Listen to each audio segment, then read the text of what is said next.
Ladies and gentlemen, Nick Doucette from theScore eSports here with Xizt of Ninjas in Pyjamas after that crazy series over Astralis, managing to take it 2-1.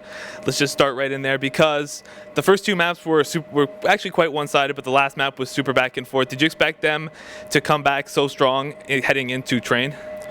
I mean, like you said, the first two maps were kind of one-sided. We knew that we were very strong on cash and we should win that. And going into Inferno, we know that their Inferno is really good. And ours is not so good. I don't think we have practiced Inferno that much with Pit. Also about Train, I haven't seen them playing Train for a long while actually, so I didn't really know what to expect. But we were confident in ourselves on Train because we know we can play really good on that map if we get the economy going, which we did. So, yeah. And you said you didn't get a lot of practice, especially on Train with Pit. When I was speaking to Thread earlier, he said you only had a few days even before this event to practice with Pit, but he had a monster game the first map. So now that you've played with him a couple of games, do you think that it's starting to get together and he's getting more comfortable with you guys again, and you guys are getting more comfortable with him again after MLG? Yeah, I mean, we were joking that Pitt's going to carry us here because we were stuck in USA for like 1 week without practice, and he was home playing. So, no, I mean, he's a great player and a great guy to have around the team, and he makes us laugh, and he brings a lot of good stuff to the team, and I'm looking forward to practicing more and just becoming better and better with him, for sure.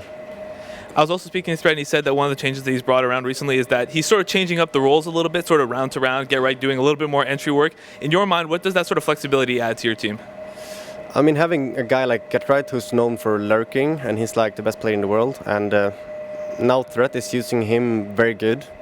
Sometimes he says, GetRight, go there and kill 2 guys, and it works out fine. He's so talented, and yeah, I mean, Pith also, going into the first event in Katowice, he didn't play that much AVP, but we kind of noticed with time that he's a really good AWPer, and now he's playing it a lot more, so I think we're much more versatile now.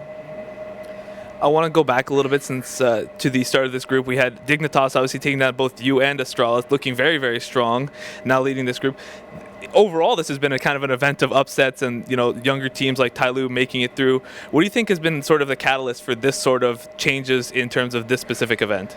I mean, I like upsets, but I don't like when we lose. It's good for CS that TyLoo won. I missed playing against Chinese or Asian teams in general since the 1.6 days.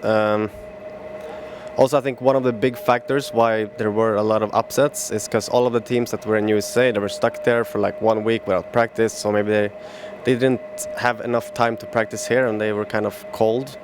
I don't want to take anything away from the other teams. They have played spectacular, and I'm really happy for TyLoo.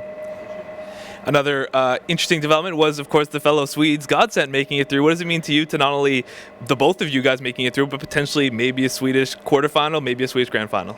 Yeah, I mean, like I said earlier in another interview, I have some friends in that team, and I'm really happy for them that they have made it to the playoffs.